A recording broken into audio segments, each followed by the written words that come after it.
오늘은 먼저 박영선 더불어민주당 의원 만나보도록 하겠습니다. 자, 박 의원님 안녕하십니까? 네, 안녕하세요. 어제 경선 후보 면접은 어떻게 잘 치르셨습니까? 네, 비교적 잘했다고 생각합니다. 네. 더불어민주당의 서울시장 후보 경선은 현직 시장의 현직 국회의원 2분, 3파전 양상인데요. 다들 좀 점잖은 분들이어서 그런지 몰라도 조용하네요. 지금은 아직은 조금 그 지방선거 열기가 시작되지 않았다고 생각하는데 이제 본격적으로 시작이 되겠죠. 예. 네. 근데 이렇게 조용히 가면 사실 이제 본격적으로 이미 이제 시작을 한다고 하셨긴 하셨지만 사실 이제 지지율에서 밀리고 있는 분들한테는 좀 반전의 기회가 없는 거 아닌가 이런 생각도 혹시 해보시지는 않으셨습니까? 어제 당에서 전격적으로 결선 투표를 결정하지 않았습니까? 네. 그래서 이 결선 투표 결정이라는 새로운 그 상황이 발생했기 때문에 사실상 선거는 오늘부터 본격적으로 시작된다. 저는 이렇게 보고 있습니다. 예, 그러니까 결선 투표제를 하면 경선 1차 투표 뒤에 2, 3위 후보들이 연대를 해서 결선에서 역전을 이루어낼 가능성이 생긴 거죠. 지금 상황에서 그렇습니다. 서울시장에 출마하시는 세 분 중에 누구한테 가장 유리하다고 보십니까? 누구한테 유리하다라기보다는요. 예. 결선 투표라는 것이 갖는 의미가 네네. 당원의 그 지지율의 50% 이상을 확보한 후보를 만든다는 것 자체가 더불어민주당의 이제 그 단합된 힘을 가지고 본선 경쟁력을 더 강화시키는 그러한 효과가 있기 때문에 저는 결선 투표는 본선 경쟁력이 강화되는 그러한 큰 장점이 있다. 그리고 본선 경쟁력에 있어서는 확장성이 가장 중요합니다.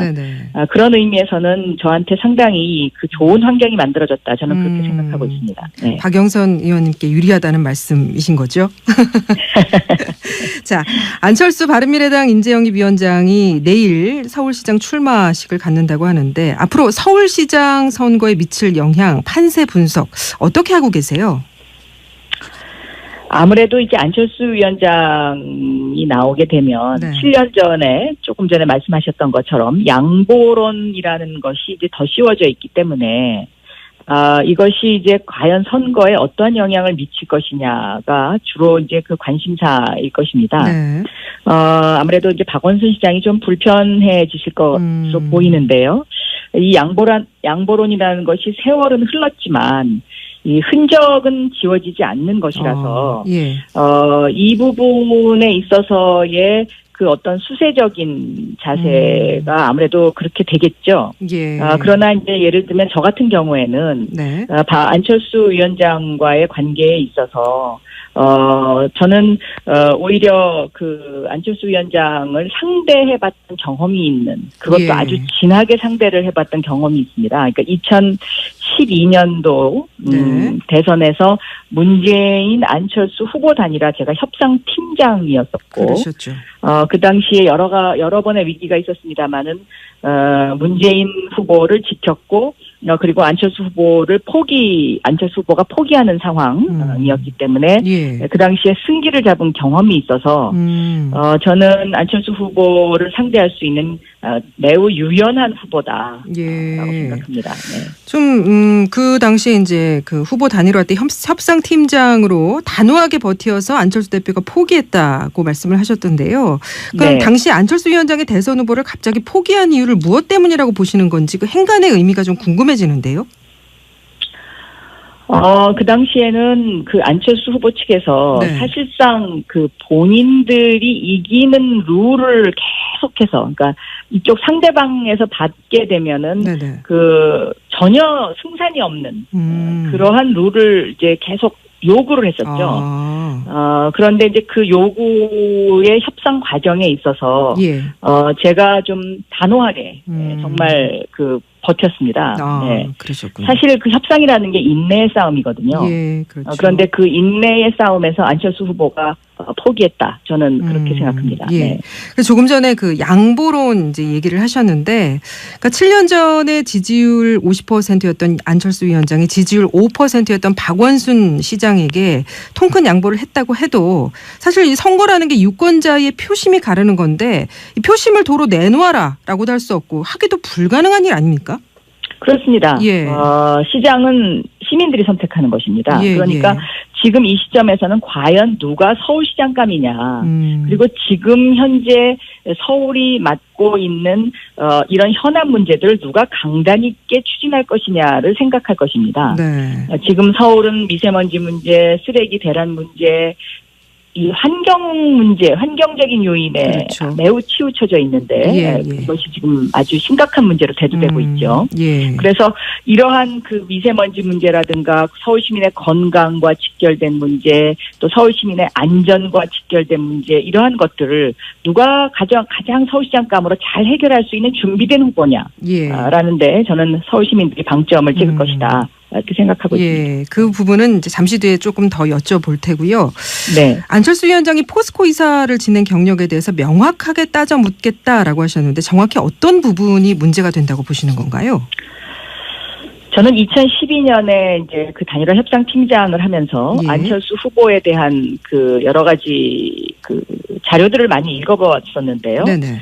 이 당시에 그 이명박 대통령과 안철수 후보의 관계 설정에 있어서 저는 명료하지 않다고 생각했습니다. 네. 그리고 포스코에 이사를 했다는 그 자체가 그 당시 분위기로는 대통령의 재가가 있기 전에는 그 하기 힘든 자리였고요. 예. 그리고 그 후에 이제 포스코가 계속 부패를 하게 되는데 이 과정에서 사회이사로서의 어떤 역할을 했는지 이러한 부분들이 아직 명료하게 저는 정리됐다라고는 생각하지 않습니다. 예. 네. 안철수 위원장 측에서는 당시에 경영진이 이사회에 제출한 보고서에서는 그 당시에 뭐 부실기업, 친이계 부실기업 인수와 관련해서 매우 장래성 있는 기업으로 보고를 했다. 더욱이 이제 포스코가 그 성진 지오텍 전정도 전 회장의 보유 지분 440만 주를 인수하면서 다른 주식보다 높은 가격으로 매입한 점은 이사회에 아예 보고조차 되지 않았다. 하지만 도의적인 책임을 지고 앞으로는 사회이사 제도까지 면밀히 분석해서 대안을 내겠다. 이런 입장이던데요. 어떻게 생각하십니까? 네, 그러니까 지금 그 안철수 후보 측의 그러한 그 내용을 보더라도 지금 포스코 사회이사 시절에 있었던 일들에 여러 가지 문제점이 있다는 것을 스스로 인정한 것인데요. 그 부분에 관해서는 좀 더 명료한 설명이 전 필요하다고 생각하고요. 예. 그리고 특히 이명박 전 대통령과의 관계, 또 이명박 전 대통령의 측근들과의 관계에 있어서도 저는 이 부분이 명료하지 않다라고 생각하고 있습니다. 예. 한국당은 서울시장 후보로 김문수 전 경기지사를 공천하는 것을 검토 중인 것으로 알려졌습니다. 김문수 전 지사의 등판에 대해서는 어떻게 보십니까? 저는 첫째 이것이 한국당 내부적으로 홍준표 대표가 본인이 TK 맹주를 하기 위해서 김문수 전 경기도지사를 서울로 보내는 것 아닌가 하는 그런 물음이 생깁니다. 왜냐하면 경기도지사를 하다가 이 김문수 전 지사가 대구로 내려가신 분 아닙니까? 그런데 대구로 갔다가 또 다시 서울로 온다라는 것에 대해서 과연 서울 시민들이 이것을 받아들일 수 있겠느냐라는 문제가 있는 것이죠. 예. 그리고 두 번째로는 태극기 집회에 나가셨던 분이고 이 태극기 집회의 어떤 상징적인 분이라는 의미에서 이념적으로 굉장히 한쪽으로 치우쳐 있으신 분인데 이것이 과연 시대정신과 맞느냐. 라는 그러한 두 가지 질문을 던질 수가 있겠습니다. 예. 또 일각에서는 홍준표 대표가 김문수 전 지사를 내세워서 안철수 위원장하고 범 야권 구도를 만들려는 게 아니냐. 야권 연대를 위한 전략적 포석을 놓는 게 아니냐. 뭐 이런 얘기도 나오더라고요. 그거는 다른 당의 사정이라서 그쪽에 그분들의 어떤 전략적 판단이 있을 수 있겠습니다만은 제 입장에서 보면 바른미래당과 자유한국당의 가장 큰 차이점은 탄핵이라는 분수령에 있어서 차이점을 찾을 수가 있을 것 같습니다. 네. 한쪽은 탄핵에 찬성했던 쪽이고요. 예. 한쪽은 탄핵에 반대했던 쪽인데 이러한 중요한 역사적 사건에 서로 철학을 달리하는 두 당이 어떻게 화학적 결합을 해서 연대를 할 것인지, 그다음에 이것을 국민들에게, 시민들에게 어떻게 설명할 것인지 이 과제가 저는 남아있다라고 생각합니다. 예. 자, 서울시 현안에 대해서도 궁금한 게 몇 가지가 있습니다. 조금 전에 심각한 문제로 꼽으셨던 미세먼지, 또 쓰레기 종량제 이런 부분들인데, 자, 수도권에 여러 가지 현안들이 많은데 그중에서도 환경적인 문제가 지금 최근에 가장 문제가 되고 있는데요. 미세먼지 현안 관련해서 어떻게 대안이 있으십니까? 네, 저는 크게 두 가지 대안을 제시했습니다. 예. 하나는 서울시가 그 차량을 개선하고 네. 이제 그 어떤 그 앞으로의 그 미세먼지와 관련한 대책을 찾아보면 예. 5년간 2조 원을 전기차 부분에 투자하겠다 이렇게 되어 있어요. 예. 그런데 이 전기차 부분에 투자한 것은 이미 기술 발달을 앞서가지 못하고 뒤쫓아가는 형국이 됩니다. 네. 왜냐하면 예. 첫째 CNG 버스에서 전기차로 옮기는 이 부분에 있어서 얼마만큼 투자 대비 효율 가치가 있느냐는 것이죠. 왜냐하면 CNG 버스가 천연가스 버스라서 예. 환경 유해 요인이 다른 것보다 훨씬 월등히 적으니까요. 다음에 전기차를 2조 원이라는 액수를 통해서 투입을 하게 되면 예. 전기라는 에너지를 또 어디선가 만들어야 되지 않겠습니까? 예. 그러면 원자력 발전을 아무래도 감소시키려는 문재인 정부의 정책과 엇박자를 내는 상황이 됩니다. 네. 그렇기 때문에 이 돈이면 저는 수소전기차에 투자하는 것이 맞다. 왜냐하면 수소전기차는 공기청정 기능이 있고 예. 수소전기차 10만 대가 다니게 되면은 약 112만 명이 마실 수 있는 공기를 정화하는 능력이 있습니다. 네. 또 수소전기차 10만 대가 다니게 되면 원자력 1기가 생산하는 전력을 생산해서 이것을 가정에서 다시 쓸 수가 있거든요. 예. 그렇기 때문에 1조 2조의 효과가 있어서 지금 수소전기차에 집중적으로 투자해야 된다라는 것이 저의 첫 번째 대안이고요. 예. 두 번째 대안은 물관리 대책을 바꿔야 합니다.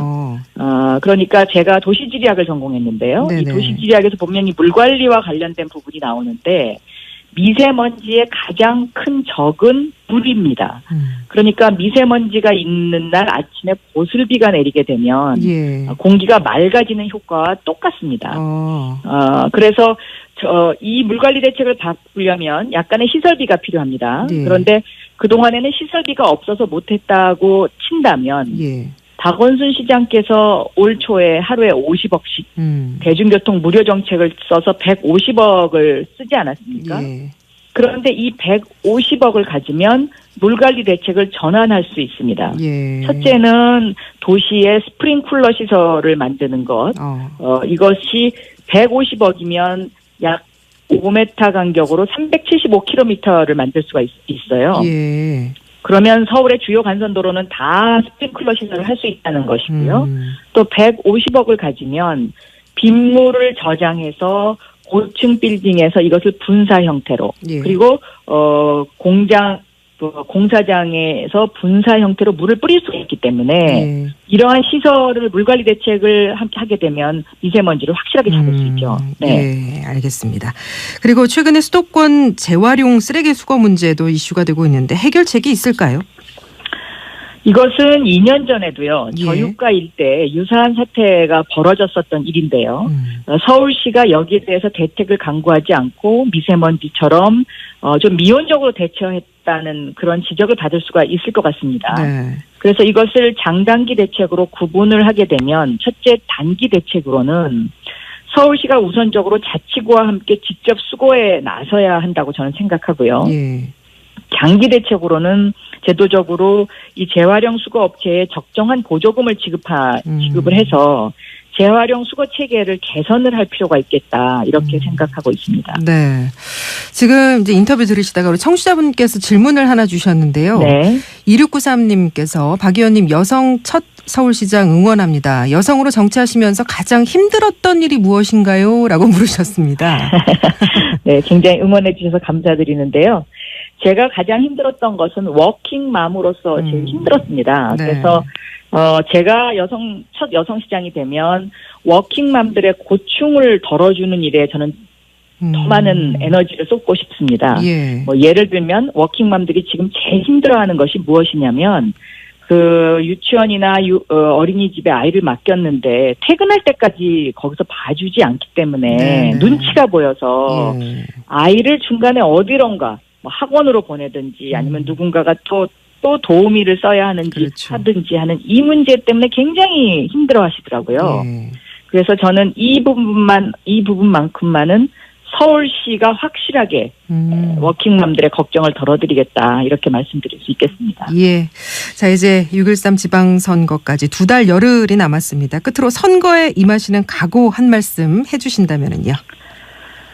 저는 오늘부터가 사실상 실질적인 본격적인 선거운동이라고 생각합니다. 그래서 오늘을 첫날로 생각하고 오늘은 김대중 대통령 묘역을 참배하고요. 예. 그리고 박영선과 시민 대변인이 뛴다를 시작합니다. 그래서 오늘 박영선과 시민 대변인은 그 첫 순서로 어제 초등학교 인질 사건으로 부모님들의 걱정이 많으신데 학교의 안전 문제를 점검하는 그러한 시간을 점심시간에 마련해 보려고 하고 있습니다. 이제 이러한 것들을 누가 가장 서울시장감으로 잘 해결할 수 있는 준비된 후보냐 라는데 저는 서울 시민들이 방점을 찍을 것이다. 이렇게 생각하고 있습니다. 예, 그 부분은 이제 잠시 뒤에 조금 더 여쭤볼 테고요.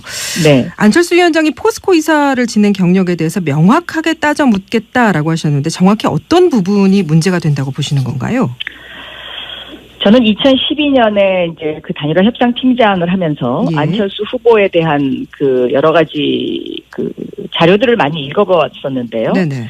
이 당시에 그 이명박 대통령과 안철수 후보의 관계 설정에 있어서 저는 명료하지 않다고 생각했습니다. 네. 그리고 포스코에 이사를 했다는 그 자체가 그 당시 분위기로는 대통령의 재가가 있기 전에는 그 하기 힘든 자리였고요. 그리고 그 후에 이제 포스코가 계속 부패를 하게 되는데 이 과정에서 사회이사로서의 어떤 역할을 했는지 이러한 부분들이 아직 명료하게 저는 정리됐다라고는 생각하지 않습니다. 예. 네. 안철수 위원장 측에서는 당시에 경영진이 이사회에 제출한 보고서에서는 그 당시에 부실기업, 친이계 부실기업 인수와 관련해서 매우 장래성 있는 기업으로 보고를 했다. 더욱이 이제 포스코가 그 성진 지오텍 전정도 전 회장의 보유지분 440만 주를 인수하면서 다른 주식보다 높은 가격으로 매입한 점은 이사회에 아예 보고조차 되지 않았다. 하지만 도의적인 책임을 지고 앞으로는 사회이사 제도까지 면밀히 분석해서 대안을 내겠다. 이런 입장이던데요. 어떻게 생각하십니까? 네, 그러니까 지금 그 안철수 후보 측의 그러한 그 내용을 보더라도 지금 포스코 사회이사 시절에 있었던 일들에 여러 가지 문제점이 있다는 것을 스스로 인정한 것인데요. 그 부분에 관해서는 좀 더 명료한 설명이 전 필요하다고 생각하고요. 그리고 특히 이명박 전 대통령과의 관계 또 이명박 전 대통령의 측근들과의 관계에 있어서도 저는 이 부분이 명료하지 않다라고 생각하고 있습니다. 예. 한국당은 서울시장 후보로 김문수 전 경기지사를 공천하는 것을 검토 중인 것으로 알려졌습니다. 김문수 전 지사의 등판에 대해서는 어떻게 보십니까? 저는 첫째 이것이 한국당 내부적으로 홍준표 대표가 본인이 TK 맹주를 하기 위해서 김문수 전 경기도지사를 서울로 보내는 것 아닌가 하는 그런 물음이 생깁니다. 왜냐하면 경기도지사를 하다가 이 김문수 전 지사가 대구로 내려가신 분 아닙니까? 그런데 대구로 갔다가 또 다시 서울로 온다라는 것에 대해서 과연 서울 시민들이 이것을 받아들일 수 있겠느냐. 오늘은 먼저 박영선 더불어민주당 의원 만나보도록 하겠습니다. 자, 박 의원님 안녕하십니까? 네, 안녕하세요. 어제 경선 후보 면접은 어떻게 잘 치르셨습니까? 네, 비교적 잘했다고 생각합니다. 네. 더불어민주당의 서울시장 후보 경선은 현직 시장의 현직 국회의원 2분 3파전 양상인데요. 다들 좀 점잖은 분들이어서 그런지 몰라도 조용하네요. 지금은 아직은 조금 그 지방선거 열기가 네. 시작되지 않았다고 생각하는데 이제 본격적으로 시작이 되겠죠. 예. 네. 근데 이렇게 조용히 가면 사실 이제 뭐 본격적으로 이미 이제 시작을 한다고 하셨긴 하셨지만 사실 이제 지지율에서 밀리고 있는 분들한테는 좀 반전의 기회가 없는 거 아닌가 이런 생각도 혹시 해보시지는 않으셨습니까? 어제 당에서 전격적으로 결선 투표를 네. 결정하지 않았습니까? 네. 그래서 이 결선 투표 결정이라는 새로운 그 상황이 발생했기 때문에 네. 사실상 선거는 오늘부터 본격적으로 시작된다. 저는 이렇게 보고 있습니다. 예, 그러니까 결선 네. 투표제를 하면 경선 1차 투표 뒤에 2, 3위 후보들이 연대를 해서 결선에서 역전을 이루어낼 가능성이 생긴 거죠. 지금 상황에서 그렇습니다. 서울시장에 출마하시는 세 분 중에 누구한테 가장 유리하다고 보십니까? 누구한테 유리하다라기보다는요. 예. 결선 투표라는 것이 갖는 의미가 네네. 당원의 그 지지율의 50% 이상을 확보한 후보를 만든다는 것 자체가 더불어민주당의 이제 그 단합된 힘을 가지고 본선 경쟁력을 더 강화시키는 그러한 예. 효과가 있기 때문에 예. 저는 결선 투표는 본선 경쟁력이 강화되는 그러한 큰 장점이 있다. 그리고 본선 경쟁력에 있어서는 확장성이 가장 중요합니다. 네네. 그런 의미에서는 저한테 상당히 그 좋은 환경이 만들어졌다. 저는 그렇게 생각하고 있습니다. 네. 박영선 의원님께 유리하다는 말씀이신 거죠? 자, 안철수 바른미래당 인재영입위원장이 내일 서울시장 출마식을 갖는다고 하는데 앞으로 서울시장 선거에 미칠 영향, 판세 분석 어떻게 하고 계세요? 아무래도 이제 안철수 위원장이 나오게 되면 네. 7년 전에 조금 전에 말씀하셨던 것처럼 양보론이라는 것이 이제 더 씌워져 있기 때문에 이것이 이제 과연 선거에 어떠한 영향을 미칠 것이냐가 주로 이제 그 관심사일 것입니다. 네. 아무래도 이제 박원순 시장이 좀 불편해지실 것으로 보이는데요. 이 양보론이라는 것이 세월은 흘렀지만 이 흔적은 지워지지 않는 것이라서 예.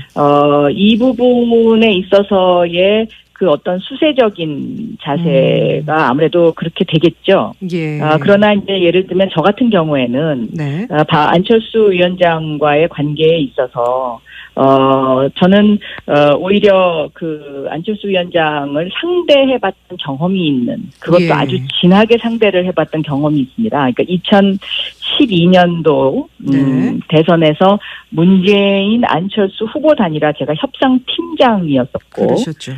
그 당시에 여러 번의 위기가 있었습니다만은 문재인 후보를 지켰고 그리고 안철수 후보가 포기하는 상황이었기 때문에 예. 그 당시에 승기를 잡은 경험이 있어서 저는 안철수 후보를 상대할 수 있는 매우 유연한 후보다라고 예. 생각합니다. 네. 좀 그 당시에 이제 그 후보 단일화 때 협상팀장으로 단호하게 버티어서 안철수 대표가 포기했다고 말씀을 하셨던데요. 그럼 네. 당시 안철수 위원장의 대선 후보를 갑자기 포기한 이유를 무엇 때문이라고 보시는 건지 그 행간의 의미가 좀 궁금해지는데요. 그 당시에는 그 안철수 후보 측에서 네. 사실상 그 본인들이 이기는 룰을 계속해서, 그러니까 이쪽 상대방에서 받게 되면은 네네. 그 전혀 승산이 없는 그러한 룰을 이제 계속 요구를 했었죠. 그런데 이제 그 요구의 협상 과정에 있어서 예. 제가 좀 단호하게 정말 그 버텼습니다. 네. 그러셨군요. 사실 그 협상이라는 게 인내의 싸움이거든요. 예, 그렇죠. 그런데 그 인내의 싸움에서 안철수 후보가 포기했다. 저는 그렇게 생각합니다. 예. 네. 그래서 조금 전에 그 양보론 이제 얘기를 하셨는데, 그러니까 7년 전에 지지율 50%였던 안철수 위원장이 지지율 5%였던 박원순 시장에게 통큰 양보를 했다고 해도 사실 이 선거라는 게 유권자의 표심이 가르는 건데 이 표심을 도로 내놓아라라고도 할 수 없고 하기도 불가능한 일 아닙니까? 그렇습니다. 예. 시장은 시민들이 선택하는 것입니다. 예, 그러니까 예. 지금 이 시점에서는 과연 누가 서울시장감이냐. 그리고 지금 현재 서울이 맡고 있는 이런 현안 문제들을 누가 강단 있게 추진할 것이냐를 생각할 것입니다. 네. 지금 서울은 미세먼지 문제, 쓰레기 대란 문제, 이 환경 문제, 환경적인 요인에 그렇죠. 매우 치우쳐져 있는데 그것이 지금 아주 심각한 문제로 대두되고 있죠. 그래서 이러한 그 미세먼지 문제라든가 서울 시민의 건강과 직결된 문제, 또 서울 시민의 안전과 직결된 문제가 있는 것이죠. 그리고 두 번째로는 태극기 집회에 나가셨던 분이고 이 태극기 집회의 어떤 상징적인 분이라는 의미에서 이념적으로 굉장히 한쪽으로 치우쳐 있으신 분인데 이것이 과연 시대 정신과 맞느냐라는 그러한 두 가지 질문을 던질 수가 있겠습니다. 또 일각에서는 홍준표 대표가 김문수 전 지사를 내세워서 안철수 위원장하고 범 야권 구도를 만들려는 게 아니냐, 야권 연대를 위한 전략적 포석을 놓는 게 아니냐, 뭐 이런 얘기도 나오더라고요. 그거는 다른 당의 사정이라서 그쪽에 그분들의 어떤 전략적 판단이 있을 수 있겠습니다만은 제 입장에서 보면 바른미래당과 자유한국당의 가장 큰 차이점은 탄핵이라는 분수령에 있어서 차이점을 찾을 수가 있을 것 같습니다. 한쪽은 탄핵에 찬성했던 쪽이고요. 한쪽은 탄핵에 반대했던 쪽인데 이러한 중요한 역사적 사건에 서로 철학을 달리하는 두 당이 어떻게 화학적 결합을 해서 연대를 할 것인지, 그다음에 이것을 국민들에게, 시민들에게 어떻게 설명할 것인지 이 과제가 저는 남아있다라고 생각합니다. 자, 서울시 현안에 대해서도 궁금한 게 몇 가지가 있습니다. 조금 전에 심각한 문제로 꼽으셨던 미세먼지, 또 쓰레기 종량제 이런 부분들인데, 자, 수도권에 여러 가지 현안들이 많은데 그중에서도 환경적인 문제가 지금 최근에 가장 문제가 되고 있는데요. 미세먼지 현안 관련해서 대안이 있으십니까? 네, 저는 크게 두 가지 대안을 제시했습니다. 하나는 서울시가 차량을 개선하고 이제 어떤 앞으로의 미세먼지와 관련한 대책을 찾아보면 5년간 2조 원을 전기차 부분에 투자하겠다 이렇게 되어 있어요. 그런데 이 전기차 부분에 투자한 것은 이미 기술 발달을 앞서가지 못하고 뒤쫓아가는 형국이 됩니다. 왜냐하면 첫째 CNG 버스에서 전기차로 ом기는 이 부분에 있어서 얼마만큼 투자 대비 효율 가치가 있느냐는 것이죠. 왜냐하면 CNG 버스가 천연가스 버스라서 환경 유해 요인이 다른 것보다 훨씬 월등히 적으니까요. 다음에 전기차를 2조 원이라는 액수를 통해서 투입을 하게 되면 전기라는 에너지를 또 어디선가 만들어야 되지 않겠습니까? 그러면 원자력 발전을 아무래도 감소시키려는 문재인 정부의 정책과 엇박자를 내는 상황이 됩니다. 그렇기 때문에 이 돈이면 저는 수소전기차에 투자하는 것이 맞다. 왜냐하면 수소전기차는 공기청정 기능이 있고 수소전기차 10만 대가 다니게 되면은 약 112만 명이 마실 수 있는 공기를 정화하는 능력이 있습니다. 또 수소전기차 10만 대가 다니게 되면 원자력 1기가 생산하는 전력을 생산해서 이것을 가정에서 다시 쓸 수가 있거든요. 그렇기 때문에 1조 2조의 효과가 있어서 지금 수소전기차에 집중적으로 투자해야 된다라는 것이 저의 첫 번째 대안이고요. 두 번째 대안은 물관리 대책을 바꿔야 합니다. 그러니까 제가 도시지리학을 전공했는데요. 이 도시지리학에서 보면 이 물관리와 관련된 부분이 나오는데 미세먼지의 가장 큰 적은 물입니다. 그러니까 미세먼지가 있는 날 아침에 보슬비가 내리게 되면 공기가 맑아지는 효과와 똑같습니다. 그래서 이 물관리 대책을 바꾸려면 약간의 시설비가 필요합니다. 그런데 그동안에는 시설비가 없어서 못했다고 친다면 박원순 시장께서 올 초에 하루에 50억씩 대중교통 무료 정책을 써서 150억을 쓰지 않았습니까? 그런데 이 150억을 가지면 물관리 대책을 전환할 수 있습니다. 첫째는 도시에 스프링쿨러 시설을 만드는 것. 이것이 150억이면 약 5m 간격으로 375km를 만들 수가 있어요. 그러면 서울의 주요 간선도로는 다 스프링클러 시설을 할 수 있다는 것이고요. 또 150억을 가지면 빗물을 저장해서 고층 빌딩에서 이것을 분사 형태로 그리고 공장 또 공사장에서 분사 형태로 물을 뿌릴 수 있기 때문에 예. 이러한 시설을 물관리 대책을 함께 하게 되면 미세먼지를 확실하게 잡을 수 있죠. 네. 예, 알겠습니다. 그리고 최근에 수도권 재활용 쓰레기 수거 문제도 이슈가 되고 있는데 해결책이 있을까요? 이것은 2년 전에도요. 예. 저유가 일대 유사한 사태가 벌어졌었던 일인데요. 서울시가 여기에 대해서 대책을 강구하지 않고 미세먼지처럼 좀 미온적으로 대처했다는 그런 지적을 받을 수가 있을 것 같습니다. 네. 그래서 이것을 장단기 대책으로 구분을 하게 되면 첫째 단기 대책으로는 서울시가 우선적으로 자치구와 함께 직접 수거에 나서야 한다고 저는 생각하고요. 예. 장기 대책으로는 제도적으로 이 재활용 수거 업체에 적정한 보조금을 지급을 해서 재활용 수거 체계를 개선을 할 필요가 있겠다 이렇게 생각하고 있습니다. 네. 지금 이제 인터뷰 들으시다가 우리 청취자분께서 질문을 하나 주셨는데요. 네. 2693님께서 박 의원님 여성 첫 서울시장 응원합니다. 여성으로 정치하시면서 가장 힘들었던 일이 무엇인가요? 라고 물으셨습니다.